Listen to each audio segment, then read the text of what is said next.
오늘은 여러분들과 그동안에 나누었던 말씀을 계속 나누는 대신에 아주 중요한 안내의 말씀을 좀 드리게 됐습니다. 지난 한 2년 가까운 시간에 대화하고 기도하고 준비하고 하나님의 인도하심을 구하던 중에 지난 한 3, 4개월 사이에 하나님께서 형통케 하시고 또 길을 열어주시고 또 기도에 응답을 하셔서 이제 거의 필요한 일들이 마무리가 된 단계였기 때문에 늦기 전에 여러분들한테 말씀을 드립니다. 내년 3월을 기점으로 제가 한몸교회 담임 목사직에서 사임을 하고 교회 목회의 현장에서 은퇴를 하기로 했습니다. 제가 사임하고 은퇴하는 과정에서 저의 후임으로 우리 집사님들이 오랜 기간 기도하고 살피고 하나님의 뜻을 구하고 또 하나님의 구체적인 길을 열어주시고 문을 열어주시는 과정들을 겪으면서 전에 우리 교회에서 함께 섬기던 그 이수용 목사님을 후임으로 청빙을 하기로 결정을 하고 본인의 수락을 받고 이제 모든 것이 컨펌이 된 상태입니다. 3월에 맞춰서 모든 것이 한꺼번에 이루어지면 제일 이상적이겠지만 일을 진행하는 과정에서 불필요하게 알릴 것도 있고 필요하게 알릴 것도 있고 또 필요하게 안 알릴 것도 있는 상황에서 더 미루는 것이 덕이 되지 않고 더 해가 될 것 같아서 이번에 8월 중에 이수영 목사님이 이 지역에 이사하시고 그리고 9월부터 이수영 목사님과 제가 동사 목사로 코-패스터로 3월까지 함께 교회를 섬기면서 덕스럽게 또 은혜롭게 또 교회에 더 큰 소망과 비전을 만들면서 잘 이양이 이루어질 수 있도록 하기 위해서 함께 섬기게 될 것입니다. 이수영 목사님은 우리 교회에서 한 150명 정도 됐던 규모에서 교회가 한 10배로 성장하는 과정을 다 함께 겪었고 또 셀교회가 10배로 성장하는 과정을 직접 다 경험했으며 건강상의 이유로 교회 사역을 떠난 이후 그동안에 여러 해 동안 LA에서 교회를 개척하기도 하고 또 그동안에 이롬이라는 생식 건강식품 회사의 사목으로 콜로라도에서 LA에서 한국에서 섬기기도 했습니다. 우리 교회에서 목사 안수를 받고 그리고 목회를 하면서 교회를 개척하셨던 황성주 박사님께서 세우신 꿈이 있는 교회의 담임 목사로 지난 얼마간 또 섬기기도 했습니다. 미국에 한국교회와 한인교회와 미국교회를 가릴 것 없이 이제 점점 큰 트렌드가 이루어지고 있는 가정교회보다는 조금 크고 일반 전통적인 교회보다는 조금 작은 전문가들의 용어를 빌리자면 Fresh Expression이라고 불리우는 새로운 형태의 교회가 급속도로 확장되고 있고 또 미국에 오래 뿌리박은 커뮤니티뿐만 아니라 새로 이민한 커뮤니티까지 모든 교회 공동체에서 이제 당면한 가장 큰 과제로 삼는 그 2세를 위한 신앙의 교육과 투자라는 이런 새로운 시대의 변화에 맞게 조금 더 젊은 세대와 또 우리의 차세대 가까이에서 섬길 수 있는 목사님이 부임함으로써 또 한몸교회에서 자녀들을 위한 손주들을 위한 신앙의 투자, 믿음의 투자를 이끌어가는 길에 아주 적격이라고 생각을 합니다. 지금부터 시작해서 약 8개월 동안에 8, 9개월 동안에 저도 교회가 필요한 대로 또 우리 운영위원회 집사님들이 기도하고 결정하는 대로 순조롭고 원만하고 복된 트랜지션이 이루어질 수 있도록 제가 할 일을 다 할 것입니다. 그렇기 때문에 당장 내일부터 제가 어디 가는 것도 아니고 내년 3월 이후에 또 제가 짐 싸가지고 바다 건너가는 것도 아니고 계속해서 담임 목사로서는 아니지만 가족으로 남을 것이고 우리 박상호 박혜영 선교사님이 중국에 가 있어도 우리 가족이고 여기 있어도 우리 가족이고 또 IMB 출장 때문에 타주에 가 있어도 눈에 안 보여도 우리 가족인 것처럼 또 다른 모습으로 또 여러분과 함께 신앙의 가족, 영적인 가족으로 지낼 수 있는 기회가 열리게 될 것입니다. 이 말씀을 드리면서 갑자기 너무너무 놀라서 가슴이 철렁하고 심장이 빨라지는 분도 계시고 아니 이게 무슨 황당한 소리야? 뭐 그런 분도 계시고 혹시라도 미리 좀 아셨던 분들은 벌써부터 며칠 동안 걱정하고 근심하고 어떻게 될 것인가. 그래서 이 모든 사태를 혼자 책임지려는 그런 근심을 하고 계시는 분도 계실 것입니다. 오늘 본문 6절에 도리어 내가 이 말을 함으로 너희 마음에 근심이 가득하였도다 라는 말이 나옵니다. 예수님이 오늘 요한복음 16장에 기록된 이야기를 얘기 안 하고 그냥 끝까지 덮어놓고 가셨으면 예수님이 승천할 때까지 제자들이 걱정은 안 하고 지났을 겁니다. 근데 예수님이 십자가에 달리시고 승천할 때까지 그 급격한 변화의 시기에 그냥 하고 그냥 겪었을 거예요. 근심은 안 했을 거예요. 그런데 예수님께서 이 말씀을 하셔서 오히려 근심이 생겼습니다. 어떤 말입니까? 오늘 보면 요한복음 16장은 리더십의 트랜스퍼, 리더십의 이양이라는 주제를 통해서 이해할 수도 있습니다. 오늘 본문은 전통적으로 성령론에 대한 이야기입니다. 오늘 본문은 전통적으로 예수님께서 십자가에 달리사 이루신 구속과 구원의 역사에 대한 이야기로 풀기도 합니다. 오늘 본문은 또 나중에 장래일에 대해서라고 언급이 된 것처럼 계시론적으로, 묵시론적으로 풀기도 합니다. 다 맞습니다. 성경 본문은 원래 하도 깊은 의미들을 겹겹이 가지고 있기 때문에 여러 가지 의미가 겹쳐 있습니다. 그런데 특별히 오늘 본문을 예수님의 입장에서 리더십 트랜스퍼, 리더십 트랜지션, 리더십 이양이라는 관점에서 이해할 수도 있습니다.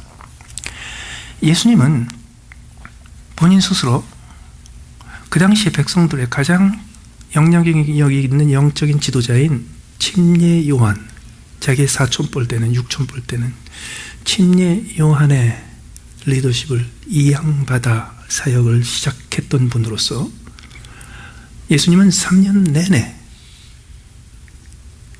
내가 3년 후에 육신적으로 육체적으로 이 제자들과 함께 있지 못할 때 그때 누가 내 역할을 대신할 것인가, 이거를 한순간도 잊어버리지 않았던 분이십니다.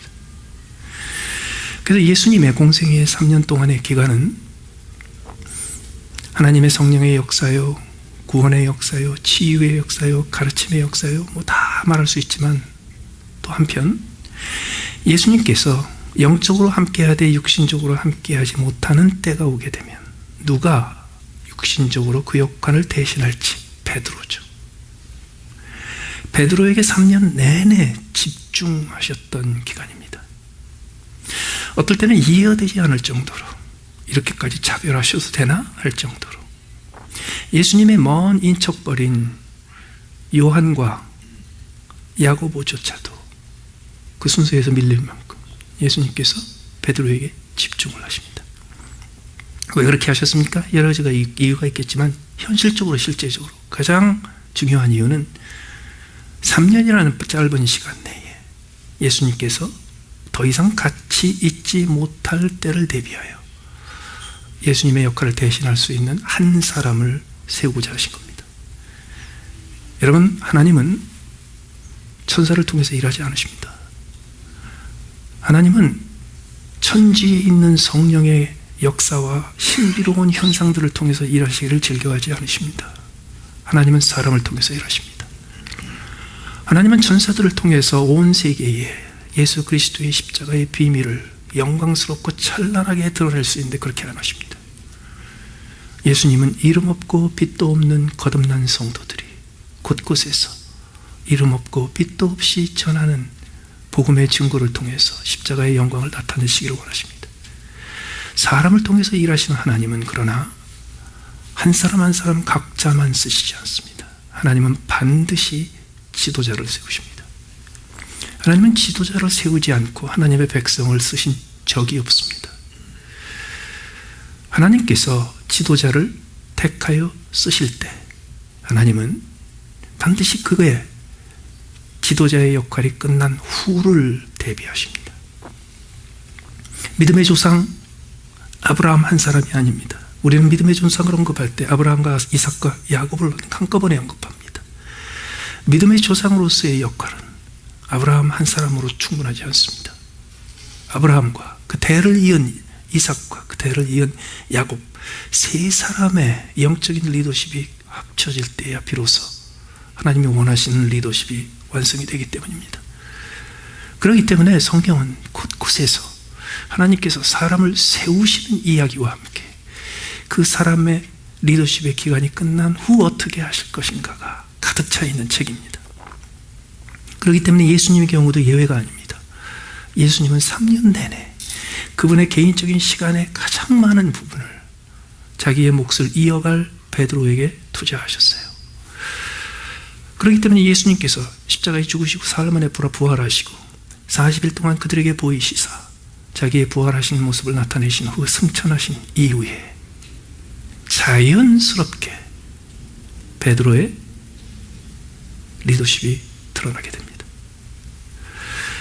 베드로의 리더십이 드러날 때 그는 가룟 유다로 인해서 생겼던 모든 문제들을 먼저 해결합니다. 그는 그렇게 예루살렘 교회의 리더십으로 자연스럽게 세워지고 그 리더십을 감당하다가 몇 년이 되지 않아서 예루살렘 교회의 리더십은 예수님의 친동생인 야고보에게로 넘어갑니다. 그 과정에서 아무런 불편함이 없어요. 그 과정에서 아무런 문제가 발생하지 않아요. 오늘 본문에 너희 마음에 근심이 가득하였도다 그랬죠. 처음부터 2년 전, 멀리는 2년 전부터 내가 한몸교회에서 은퇴해야 되겠습니다. 내가 곧 목회 현장에서 물러나야 되겠습니다. 라는 것을 의논할 때부터 그걸 함께 의논했던 모든 안수 집사님들, 운영위원들 근심이 많았습니다. 다양한 근심이 있었습니다. 저에 대한 근심도 있었고 교회 재정에 대한 근심도 있었고 그때 학교 강당에서 모이고 있었던 형편에서 또 교회 앞날에 대한 근심도 있었고 여러 가지 근심이 있었지만요. 그 중에 가장 큰 근심은 성도들 중에 실족할 사람이 생길까 하는 것이었습니다. 1절에 내가 너희에게 이것을 이루면 너희로 실족하지 않게 하려 하미니 실족하는 것이 가장 큰 근심이었습니다. 원래 계획대로 8월 달에 이것을 여러분들에게 알리는 게 아니라 갑자기 당겨서 오늘 이렇게 알리게 되는 것도 딱 한 가지 이유입니다. 성도들 중에 실족하는 이들이 생길까 봐. 베드로가 예수님의 역할을 이어받는 리더로 세워질 때 실족하는 사람이 없었어요. 오히려 그때 베드로는요 빈자리를 채웠습니다. 가룟 유다가 자살하는 바람에 빈 12사도의 자리 중에 하나를 마띠아로 채우는 역할을 베드로가 주도하여 그것이 베드로가 보여준 첫 번째 리더십의 열매입니다. 실족하지 않을 뿐만 아니라 오히려 빈자리가 생기지 아니하고 오히려 그나마 있었던 빈자리를 채울 수 있는 리더십이 예수님의 차세대의 리더십이었습니다. 베드로에 이어서 예수님의 친동생 야고보에게 리더십이 이전되면서 예루살렘 교회는 급격하게 성장합니다. 교회가 성장하면서 기존의 리더들이 감당하지 못하고 기존의 리더들이 그 다음 단계로 이끌어가지 못하는 상황이 벌어집니다. 그럴 때 예수님의 리더십에 투자를 기억했던 그들은요, 과감하게 12사도의 반열에서 함께 일할 수 있는 7명의 일꾼들을 뽑습니다. 사도행전에 나오는 7명은요, 사도행전에서 한 번도 집사라고 불려지지 않았어요. 사도행전 6장에서. 그들은 사도의 역할을 맡았던 사람들이고, 나이가 더 젊은 사람들이고, 그리고 갈릴리에서 나와서 예루살렘이라는 좁은 지역에서 산 것이 아니라 로마 제국 곳곳에서 살았고 교육받았던 문화적인 배경과 언어적인 배경과 그리고 연령적인 배경이 훨씬 더 풍부한 사람들이 7명이 세워집니다. 그들이 세워지면서 원래 12사도들이 가지 못했던 영역, 혼혈인 유대인들로 이루어진 공동체와 신앙 공동체에 들어가서 예수 그리스도를 전하는 일들이 생깁니다. 흥미로운 사실은 그 7명이 모였을 때도 그 7명이 각자 따로따로 자기의 역할을 감당하는 데서 그치지 않았다는 거예요. 그 7명 중에서 스데반이라는 명확하게 드러나는 한 사람 지도자가 있었습니다. 12사도에 뚜렷하게 부각된 베드로가 있었던 것처럼 7명의 일꾼들 가운데 스데반이라는 지도자가 부각이 됩니다. 예수님이 그러셨던 것처럼 7 일꾼들 중에서 자연스럽게 지도자로 부각되었던 스데반은 첫 번째 순교자가 됩니다. 그 첫 번째 순교자가 되었던 스데반으로 리더십이 끝나는가 싶었는데, 스데반이 돌에 맞아 죽던 그 자리에서 스데반의 핏값의 일말의 책임이 있었던 바울이 그 리더십을 이어갑니다. 바울로 리더십이 이어가면서 기독교회는 예루살렘에 제한된 지역 운동이 아니라 로마 제국 전체를 아우르는 세계적인 운동으로 바뀌게 됩니다. 이 리더십의 이양이 가장 하나님이 기뻐하시는 모습으로 나타났던 곳이 안디옥 교회입니다. 스데반의 박해로 예루살렘에, 스데반의 순교로 예루살렘에 큰 박해가 났을 때 성도들이 흩어집니다. 그 중에 구레네 출신과 구브로 출신 유대인들이 그 당시에 국제 도시 중에 하나였던 안디옥에 이르게 됩니다. 그 안디옥에서 그 전에 늘 그들이 했던 것처럼 길거리에서 만나는 사람마다 복음을 전하고 이웃을 자기 가정에 초청해서 복음을 나누는 중에 자연스럽게 교회가 생깁니다. 안디옥에 교회가 생겼다는 소식을 예루살렘의 리더들이 들었을 때 그들이 가장 먼저 했던 행동은 이 새로운 공동체의 지도자가 필요하다, 이거였습니다. 그들은 재정 지원을 한 게 아니라, 기술적인 지원을 한 게 아니라, 기도의 지원을 한 게 아니라 지도자를 보내줍니다. 같은 고향 사람으로, 사투리가 같고 고향 언어가 같은 구브로 사람 바나바를 보내줍니다. 바나바가 그곳에 원래부터 있었던 지도자는 아니지만 외부에서 온 지도자로 그들을 만나서 그들을 격려하고 칭찬해주고 세워주고 그들을 돌보는 목회자로서의 역할을 감당하는 중에 안디옥 교회가 크게 성장합니다.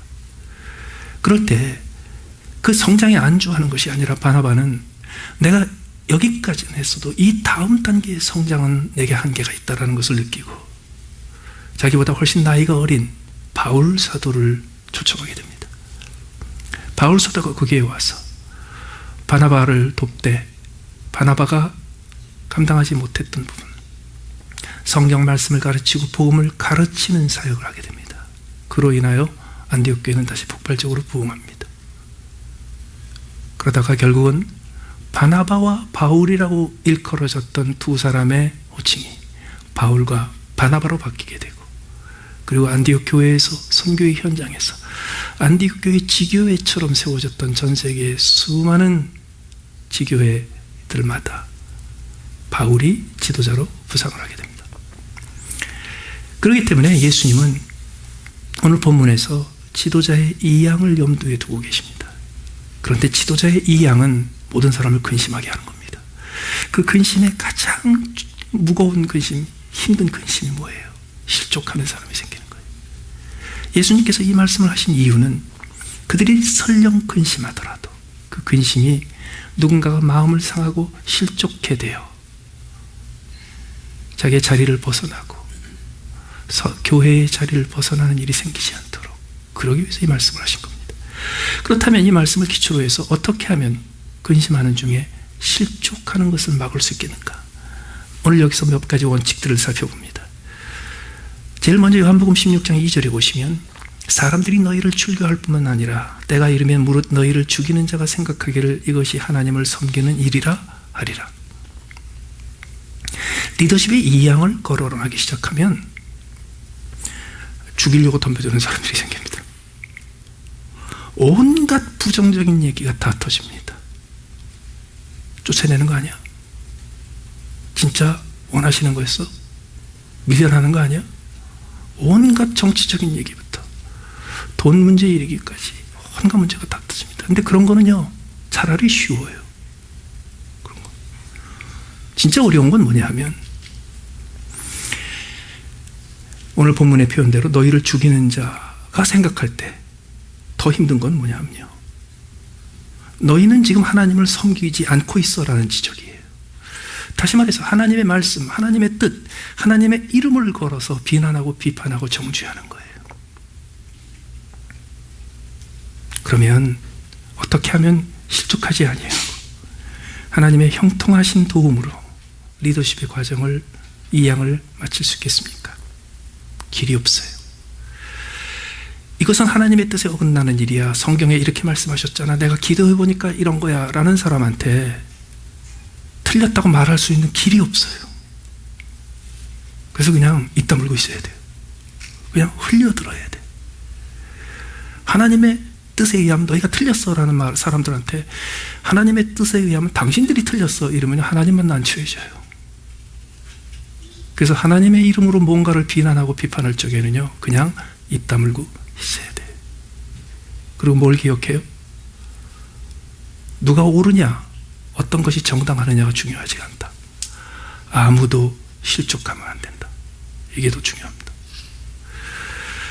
3절에 보시면 그들이 이런 일을 할 것은 아버지와 나를 알지 못함이라. 사람들이 왜 그렇게까지, 자기 일도 아닌데 그렇게까지 난리를 칠 수 있을까요? 어떻게 그렇게 확신하고 정죄할 수 있을까요? 이유가 있어요. 저와 여러분들을 몰라서 그래요.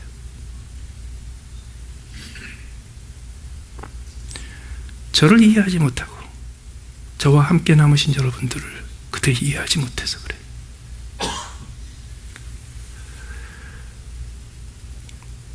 한국에 4월 말에 가 있는 동안에 운영위원회에서 최종 결정을 하고 이수영 목사님한테 청빙 의사를 밝혔습니다.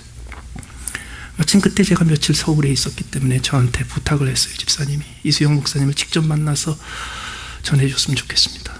그래서 제가 전화를 걸어서 얘기를 했죠. 당장 그날 오후에 만나서 길게 얘기를 했습니다. 저한테 많은 질문을 했어요. 근데 그때 이 목사님이 저한테 질문한 것 중에 이런 게 있었습니다. 목사님, 제가 지금 이롬에 있으면 여러 가지로 편합니다. 아주 보람 있는 사역의 기회도 많습니다. 목회도 하고 회사 일도 돕고 크리스천 기업의 성장도 돕고 한국에서 미국에서 여러 가지 기회가 많습니다. 그런데 이런 것을 다 버리고 고생길이 뻔한 목회의 현장으로 다시 돌아가야 될 이유가 무엇입니까? 내가 돌아가지 않으면 안 된 딱 한 가지가 이유가 있다면 그게 뭡니까? 그러더라고요. 그래서 제가 그랬어요. 한문교회 성도들 때문이라고. 이 세상에 당신이 가서 목회를 할 때 한문교회 성도들보다 더 귀한 성도들을 얻지 못할 거라고. 성도들이 이유라고. 그러니까 저한테 그 얘기를 하더라고요. 조금 전에 제가 미국에 있는 아내하고 통화를 했는데 우리 아내가 그 고생길을 당신 진짜 가야 되냐고, 가야 될 이유가 뭐냐고 딱 딱 한 가지만 대보라 그래요. 그래서 자기가 그렇게 되어버려요. 한문교회 성도들 때문에 가야 된다고. 우리 한문교회 남은 성도들, 이 세상에서 가장 충성된 성도들입니다.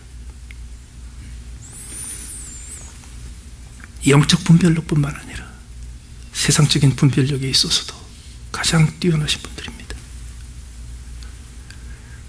남으신 분들은요, 풍랑이 일어도 바람이 불어도 지축이 흔들려도 절대로 흔들리지 않는 반석과 같은 성도들입니다. 하나님의 나라의 지혜뿐만 아니라 이 세상의 지혜에 있어서도 누구보다 뛰어난 분들만 남으셨습니다. 남으신 분들은 주님의 몸된 교회라는 표현이 뭔지를 잘 압니다. 그리고 교회를 사랑하는 법을 압니다. 교회를 섬기는 법을 압니다. 한문교회 남은 성도들은요, 누가 어떤 실수를 해도 모른 척 하는데 익숙한 분들입니다. 누가 어떤 부족한 것을 드러내도요, 그거를 덮어주고 가려줄 줄 아는 성도들입니다. 일이 잘 되건 못 되건, 일이 잘 풀리건 안 풀리건, 어떤 상황에서도 하나님의 영광과 하나님의 존귀하심에 손상을 끼치지 않는 저열하고 비열한 언어와 행동을 피하고 끝까지 위엄과 존귀를 지킬 줄 아는 분들입니다. 제가 아는 한 이 세상에서 가장 성숙한 성도들입니다. 하나님께서 앞으로 이 세상에서 사람을 쓰시고 지도자들을 세워서 쓰시는 하나님께서 이 세상에서 그 어떤 교회도 감당하지 못했고 어떤 성도들도 알지 못했던 새로운 일을 시작하실 때 그것을 너끈히 감당할 수 있을 만한 영적인 사역의 현장에서 실질적인 인간적인 모든 훈련이 갖추어진 분들입니다. 어떻게 그게 가능했습니까? 4절에 보시면 오직 너희에게 이 말을 한 것은 너희로 그때를 당하면 내가 너희에게 말한 이것을 기억나게 하려 하며 처음부터 이 말을 하지 아니하는 것은 내가 너희와 함께 있었습니다. 한문교회 남은 성도들이 가장 아름답고 존귀한 성도가 된 이유들은 여러분들이 저와 함께 있었기 때문입니다.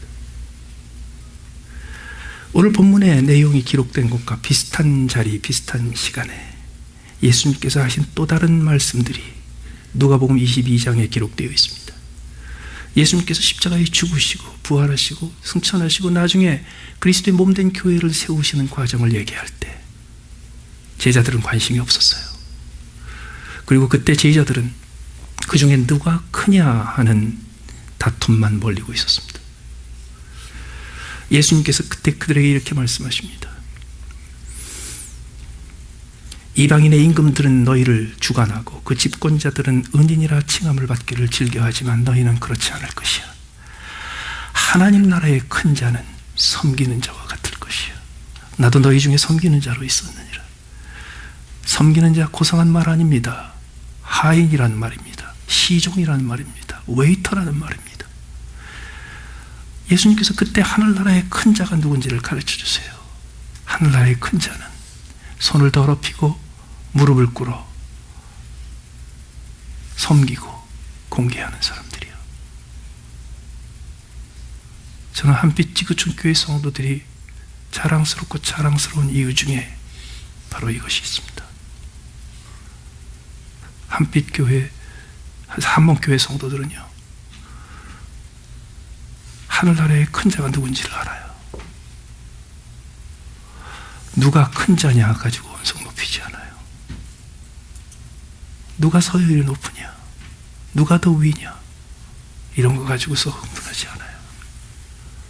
어디서든지 하인처럼, 시종처럼, 웨이터처럼, 웨이트리스처럼 섬기는 것을 즐겨하시는 분들이에요. 예수님께서는 하늘나라의 큰 자에 대해서 얘기하시면서 바로 이어서 이렇게 얘기합니다. 너희는 나의 모든 시험 중에 항상 나와 함께한 자들인즉 내 아버지께서 내 아버지께서 나라를 내게 맡기신 것 같이 나도 너희에게 맡겨 너희로 내 나라에 있어 내 상에서 먹고 마시며 또한 보좌에 앉아 이스라엘 12지파를 다스리게 하려 하노라. 모든 환난에 함께 하셨기 때문입니다. 모든 환난의 현장에서 볼 걸 다 보고 들을 걸 다 듣고 겪을 걸 다 겪었기 때문입니다. 그래서 여러분들을 하나님께서 우리 주님의 보좌 옆에 앉히시고 그 상에 앉히시고 하나님의 나라를 다스리게 하실 것입니다.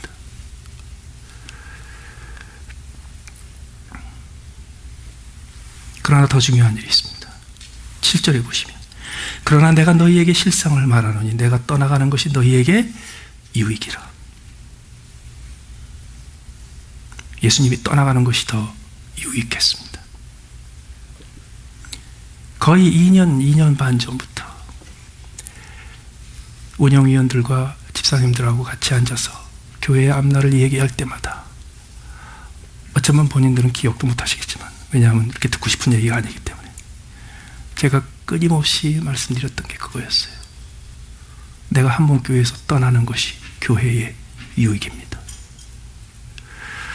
그것이 나에게 유익이 될지 안 될지는 두고 봐야 되겠지만 내가 한문교회를 떠나는 것이 교회의 유익입니다. 왜요? 내년 3월에 제가 만 60세가 됩니다. 여기 만 60세를 넘으신 분들도 계시겠지만 이해하고 들어주십시오. 만 60세가 넘으면 새로운 생각 못합니다. 물리적으로, 생물학적으로, 정신적으로, 신경학적으로 새로운 생각 못합니다. 한몸교회가 이제 2년, 3년, 4년을 지나서 이제 우리 자녀들을 위한 든든한 기반을 만들고 그리고 교회를 계속 성장시키려면 새로운 생각이 필요합니다. 60된 사람은 새로운 생각 못합니다. 심지어 제가 20년 전에 확신하고 시작했던 일들을 지금 와서 다 뒤집을 수가 없습니다. 그걸 옛 것이라 치고 버리고 새 것을 제가 만들어낼 수가 없습니다. 어떤 분들은 그 옛 것들을 그대로 두면서 껍데기만 바꿔가지고 옷만 바꿔 입혀서 새롭다고 부르기도 합니다. 그럴 수도 있겠죠. 문제는 뭐냐면 그렇게 해서 제가 새로운 것을 시작을 했다고 쳐보세요. 그 새로운 것은 6개월 후에 열매 맺는 게 아니고 1년 후에 열매 맺는 게 아닙니다. 10년, 20년 후에 열매를 맺습니다. 그러면 제가 새로운 일을 지금 벌려놓고 제가 10년 동안 책임을 질 수 있겠습니까? 60이 되면 새로운 생각을 못할 뿐만 아니라 한 달만 지나가도요 에너지가 빠져요. 정신적인 에너지, 육체적인 에너지가 빠져요. 시작할 때는 씩씩거리면서 신나게 열심히 시작했었지만요 금방 추진력이 없어집니다. 그런데도 불구하고 제가 새로운 일을 벌리면 무책임한 일입니다. 그렇다면 하루라도 빨리 새 생각, 새 사람, 새로운 리더십이 들어오는 것이 교회의 완벽한 유익입니다. 집사님들이, 운영위원들이 이 말을 못 받으셨어요. 1년 넘게 기회에 있을 때마다 말씀드리는데요 근심하셔서 안 받으셨어요. 금년 초에 들어와서 1월 달에, 2월 달에, 3월 달에 또 확인하고 또 확인하고 또 확인하면서 근심하는 중에 내가 떠나가는 것이 너희에게 유익이라 라는 것을 이해하셨어요. 신속하게 어떻게 할 것인가를 의논하는 중에 하나님께서 신속하게 간섭하시고 신속하게 여건을 만드시고 신속하게 타이밍을 맞춰주셨어요. 그래서 지난 2, 3주 사이에 청빙에 관한 모든 것이 현실적으로 실질적으로 마무리가 됐습니다. 누가 어떤 말을 하든지 흘려 들으십시오. 귀 기울이지 마십시오. 제가 한문교회를 담임 목사로서 떠나는 것이 유익합니다. 예수님께서 그에 이어서 내가 떠나가지 않으면 보혜사가 너희에게 오시지 아니할 것이요 성령이 오신다는 뜻이죠. 예수님께서 떠나가셔야 성령이 오신다. 예수님은 그때 제자들과 영적으로 함께 하셨고 육체적으로도 함께 하셨습니다. 3년의 기간이 지나서 예수님은 더 이상 그들과 육체적으로 함께 하시지 않으십니다. 그들과 육체적으로 함께 하는 예수님의 역할은 베드로가 이어서 합니다. 그럼 그들과 영적으로 함께 하는 예수님의 역할은 누가 맡아요? 새로 임하실 성령이 맡아서 하십니다. 성령론이죠. 그렇다면 우리에게 적용되는 리더십 2항에 관한 교훈은 무엇입니까? 떠나가는 것이 유익인데 그 다음에 또 다른 보이지 않는 보혜사의 역할이 뭘까요? 이게 바로 하나님께서 우리 교회의 집사님들과 운영위원들과 모든 성도들의 마음속에 역사하시는 성령의 도우심을 말하는 겁니다. 원래 교회를 개척한 목사님들은요, 시시콜콜 사사건건 모든 것을 직접 챙깁니다. 보통 화장실에 위에 있는 선반에 구석에 3년 전부터 놓여있는 어떤 나사못이 있는지 이런 것도 다 알아요. 다 합니다. 시시콜콜 모든 것을 다 합니다. 그리고 개척한 목사는요, 그 성도들이 거기 익숙해져 있어요. 익숙해져 있어요. 그러나 그 시기가 빨리 지나가야 돼요. 그 떠나야지 유익해요. 그러면 그 다음 세대는 어떻게 됩니까? 그렇게 시시콜콜 지시를 받는 게 아니고요, 큰 덩어리의 원리와 원칙을 가지고 인도를 받아야 합니다. 그럼 나머지는요, 각자 영적인 성숙에 따라서, 인간적인 성숙에 따라서 각자 지혜롭게 최선을 다하는 것, 그게 다음 세대에 이루어질 숙제입니다. 보혜사가 오면, 성령이 오시면 하는 일이 바로 그거였어요. 성령이 오시면 여러 가지를 지적하신다고 그러셨어요. 그러다가 13절에 이렇게 요약을 하십니다. 그러나 진리의 성령이 오시면 그가 너희를 모든 진리 가운데로 인도하시리니 그가 스스로 말하지 않고 오직 들은 것을 말하며 장래 일을 너희에게 알리시리라. 모든 진리 가운데로 인도하시는 진리의 성령이라고 불렀습니다. 능력의 성령, 치유의 성령, 영광의 성령, 뭐 이런 게 아니에요. 진리의 성령이 중요해요. 그가 하시는 일이 뭐예요? 진리 가운데로 인도하는 거예요. 이게 왜 이렇게 중요합니까? 예수님께서 제자들과 함께 계셨을 때 제자들을 이끌었던 방식과 성령이 임하신 후에 영으로 그들을 이끄는 방식이 완전히 달라집니다. 예를 하나 드릴게요. 제자들이 예수님의 말씀에 귀 기울이면서 오후 시간을 다 보냈던 수천 명의 군중이 들에 앉아있는 걸 보고 예수님한테 찾아가서 보고를 합니다. 이 사람들 빨리 먹을 것을 줘야 합니다. 각자 요 앞에 마을에 가서 사 먹게 하지, 안 그러면 다 지쳐서 집에 가기 전에 쓰러질 겁니다. 그럴 때 예수님께서 그들에게 이렇게 얘기하십니다. 너희가 먹을 것을 줘라. 그럼 그 다음부터 제자들이 알아서 했나요? 아니에요. 그 다음부터 예수님께서 아주 구체적으로 디테일하게 지시를 하십니다. 너희 중에 먹을 게 있냐? 없는데요. 그래도 찾아봐. 아, 어린애가 가지고 있는 도시락 하나 있습니다. 그 도시락 열어봐. 뭐가 있는지. 물고기 2마리와 떡 5덩어리가 있습니다. 그래? 그걸로 가져와. 가져왔어요. 가져오니까요, 예수님께서 자, 이제 사람들을 50명씩 100명씩 따로 앉게, 남자들만 앉게, 아이들은 그 밖에 둘러 앉게, 그렇게 했어요. 그걸 다 끝나고 오니까 예수님 그때 축복을 하셨어요. 그리고 지켜보고 있는 제자들한테요, 바구니 가져오라고 그러시고요, 떼어주셨어요. 그리고 이렇게 얘기하십니다. 가져가서 사람들한테 그 나눠준 모여있는 사람들 앞에 한 바구니씩 놓고 와라. 놓고 왔어요. 사람들이 꺼내도 그치지 않고 계속 나왔어요. 그들이 배불리 먹고 끝났을 때 예수님께서 또 아주 구체적인 지시를 하십니다. 남은 거 다 거둬라. 생선은 거둬봤자 상하니까 안 되고 떡을 다 거두셨어요. 몇 개나 되는지 세어봐라. 12광주리가 남았습니다. 그게 예수님께서 그들과 함께 했을 때 하셨던 방법입니다. 그러면 성령이 오시면 어떻게 하십니까? 성령이 그렇게 하시는 줄 아세요? 누구는 또 그렇게 얘기하세요. 성령께서 오늘 어디로 갈까요? 오늘 동으로 가라. 이렇게 하신다고 그러시는데 아닙니다. 성령은 우리를 진리의 길로 인도하십니다. 구체적인 지시의 길이 아니라 진리의 길. 무슨 뜻이냐면 성령께서는 우리한테 우리의 마음에 원리를 보여주시고 진리를 하나 딱 가르쳐주시고요. 그 진리를 받아들였을 때 그 진리에 따라서 행하는 거는요, 우리에게 맡겨주세요. 그래서 지금 성령께서 5,000명을 먹이시면 이렇게 얘기하십니다. 성숙한 성도를 모아놓으시고 성령께서 이런 생각을 갖게 해주십니다. 너희가 책임지고 먹여라. 그럼 그 다음부터는요, 일일이 지키는 대로 하나하나 하는 게 아니고요. 알아서 해야 돼요. 지혜에 따라서 알아서 해야 돼요. 경험에 따라서 알아서 해야 돼요. 열심히 의지를 모으고 생각들을 모으고 중리를 모아서 합심해서 단결해서 한 사람의 손으로 안 되면 수백 명의 손을 동원을 해서 그래서 알아서 해야 돼요.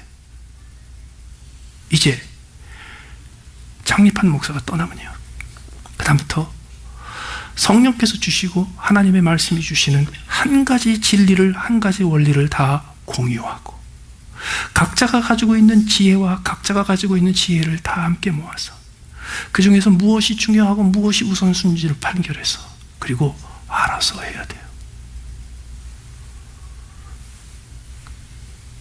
더 나아가서 13절에 보시면 그가 스스로 말하지 않고 오직 들은 것을 말하며 장래 일을 너희에게 알리시리라 그랬어요. 재미있는 건요, 예수님께서 지금 이 자리에서 장래 일을 휙 다 얘기해 주실 수 있는데 안 하세요. 오순절날 무슨 일이 있을 거고 그 다음에 스데반이 어떻게 죽을 거고 이거를 쫙 한 앞으로 30년을 쫙 미리 보여주시면 되잖아요. 안 하세요. 그리고 어떻게 얘기하시냐면 내가 떠나면, 그래서 너희가 육신적으로는 베드로에게 의지하고 영적으로는 성령에 의지하되 성령께서 너희의 마음속에 주시는 진리의 힌트를 가지고 순종하면서 지혜롭게 걷다가 보면 그때 가서야 장래일이 보일 거다. 여러분, 그러니까 9월달부터 어떻게 되는 거야? 목사님 그러면 아예 타주로 가시는 거예요? 목사님은 재정적으로 그럼 경제적으로 어떻게 사시는 거예요? 장래일을 모르셔도 됩니다. 그때가 되면 알려주십니다. 그때가 되면 문제를 해결하기 위해서 간섭하시면서 알려주시는 게 아니고요. 그때 성령께서 알려주시는 내용의 핵심이 뭔가요? 14절. 그가 내 영광을 나타내리니. 1대 목사도 2대 목사도 운영위원회도 사실은 아무도 영광을 받을 수 없습니다. 오직 한 분 예수 그리스도만이 영광을 받는 것이 우리의 미래입니다. 그렇기 때문에요, 미리 걱정하잖아요. 미리 장래일을 혼자 예측해가지고요, 거기에 대해서 이렇게 하면 안 돼, 저렇게 하면 안 돼 그러잖아요. 그리고 그것을 말씀에 근거해서, 기도에 근거해서 이것이 하나님의 뜻이라고 우기잖아요. 그렇게 되리라는 보장도 없고요, 그렇게 해서 잘 될 거라는 보장도 없는데 한 가지 확실한 건 있어요. 누군가가 실족해요. 다시 말해서 장래일은 장래에 보이실 거다. 그 장래일은 뭐가 될지 지금 전혀 알지 못하나 한 가지 확실한 것은 그 장래일의 주인공은 예수 그리스도시요, 그 장래일은 예수 그리스도의 영광으로 가득 차 있을 것이다. 15절에 물 아버지께 있는 것은 다 내 것이라. 그러므로 내가 말하기를 그가 내 것을 가지고 너희에게 알리시리라. 예수님께서 내 것이라고 부르는 것 중에 가장 소중한 게 뭘까요? 주의 몸된 교회. 걱정 마십시오. 장래 일을 미리 걱정하지 말고 장래 일을 장래에 알려주실 것을 기대하시고 지금 성령에 보여주시는 진리에 따라 하나님이 우리에게 주시는 건전한 상식과 건전한 지혜, 다시 말해서 모든 진리 가운데로 옆길로 가지 말고 왼쪽으로 붙어가지 말고요, 대로의 한복판으로 치우치지 말고 걷게 되면요, 주님께서 자기 몸으로 부르시는 그리스도의 몸된 교회, 한몸 교회가 영광을 입게 됩니다.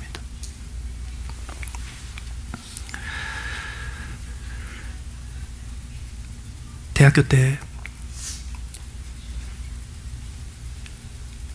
그동안에 그렇게 외우고 익숙하게 들었던 십자가의 복음이 남의 얘기였다가 어느 날 예수님께서 십자가에 죽으신 것이 나 때문이라는 것을 깨닫고 예수님을 나의 개인의 구주와 주님으로 영접한 적이 있습니다.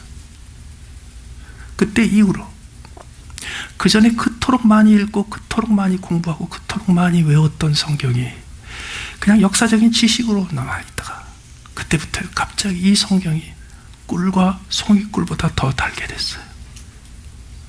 얼마나 기가 막힌지. 그 성경 말씀을 보고 그 성경 말씀에서 예수님의 모습과 십자가의 모습을 발견하고 그 성경 말씀 속에서 십자가의 비밀과 십자가의 신비를 점점 발견하면서 말씀이 이토록 신비하고 이토록 오묘하구나라는 걸 느꼈어요. 그러고 나서 얼마 되지 않아서 한밤중 깊은 밤에 혼자 주님 앞에서 기도하다가 하나님 앞에 소원한 게 있었어요. 하나님,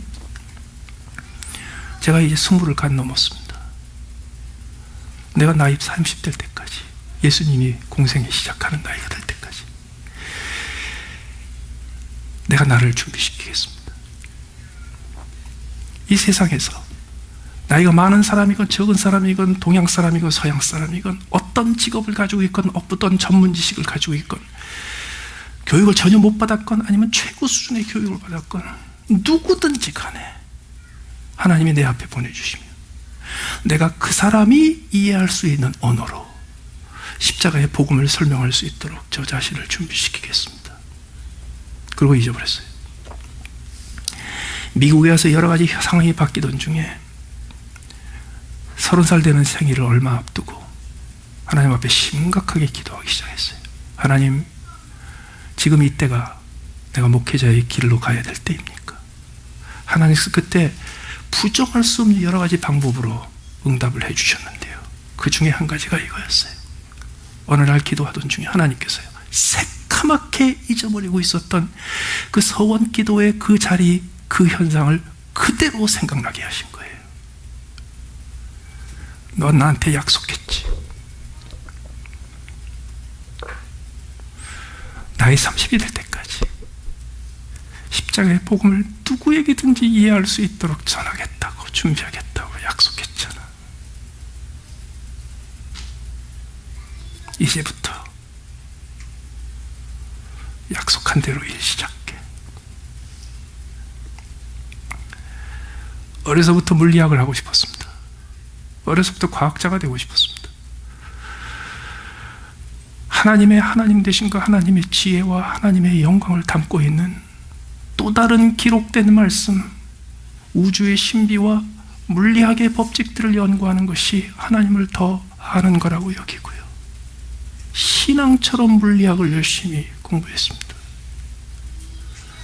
그게 30년이었습니다. 30살 되던 생일을 맞아서 하나님께서요, 저를 물리학이라는 신비의 세계에서 꺼내서 하나님의 또 다른 신비의 세계, 교회라는 세계에 던져주셨습니다.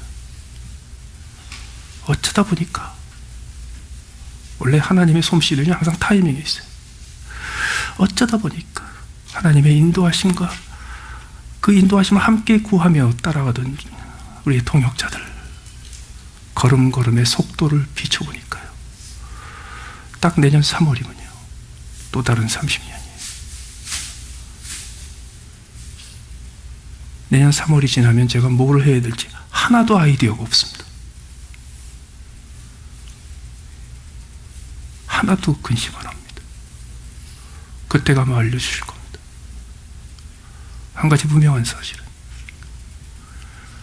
처음에 30년 동안 하나님의 영광을 우주의 법칙에서 찾아보고자 뛰었고, 두 번째 30년을 예수 그리스도의 영광된 몸된 교회에서 그의 영광을 드러내고자 그 세계에서 살았다면, 하나님께서는요, 다음 30년, 하나님이 허락하시면 다음 30년 살 수 있을지 하여튼 그건 하나님한테 달렸지만은요, 다음 30년 하나님께서 저를 또 다른 신비로운 세계로 넣어주실 겁니다.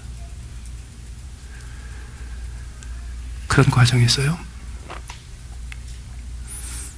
저는 담임 목사라는 위치가 아닌 또 다른 자리에서 여러분들 한 분 한 분을 섬기게 될 것이고, 여러분들 곁에 있게 될 것이고,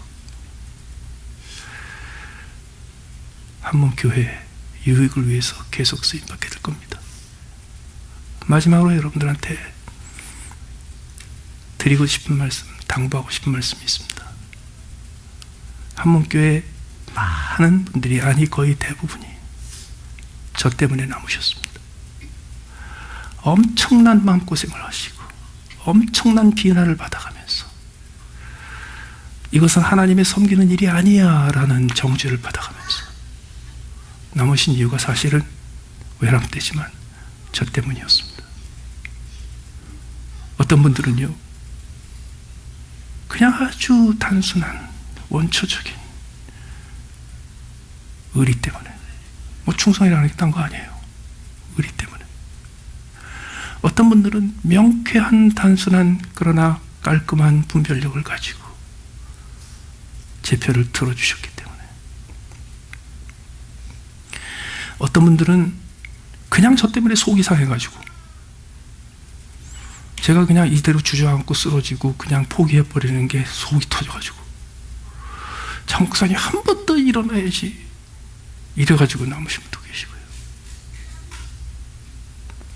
그래서 저는 여러분들 한 분 한 분에게 영원히 빚진 자입니다. 영원히 절대로 갚을 수 없는 빚을 진 자입니다. 그러나 제가 담임 목사 측에서 은퇴하고 사임한다고 해서 그것이 그치는 건 아닙니다. 여러분들이 그토록 환난 중에 고통 겪으며 아파하면서 저를 위해서 베풀어 주신 호의와 은혜와 사랑의 열매를 하나님께서는 반드시 하나님의 방법으로 다음 30년 동안에 보여주실 겁니다. 그래서 드리는 당부의 말씀이 있습니다. 아무것도 판단하지 마시고 아무것도 예측하지 마시고 오직 한 가지만 신경 쓰십시오. 근심하지 말고 실족하지 않게. 근심하지 않고 실족하지 않게. 주변에서 누구도 근심하지 않고 누구도 실족하지 않게. 걱정이 되는데 어쩌냐고요? 안 하는 걱정하는 척이라도 하세요. 그렇게 되면 어떻게 돼요? 때가 되면 성령께서 장래일을 우리에게 알려주세요. 때가 되면 그때 성령께서 우리 모두를 진리의 길 한복판으로 인도해 주세요. 때가 되면 세상에서 가장 성숙하고 가장 지혜롭고 가장 충성된 하나님의 사람들, 한몸교회의 성도들을 통해서 하나님께서 이 세상에 전에 누구도 보지 못했던 그리스도의 영광을 나타내실 겁니다. 다 같이 기도하시겠습니다.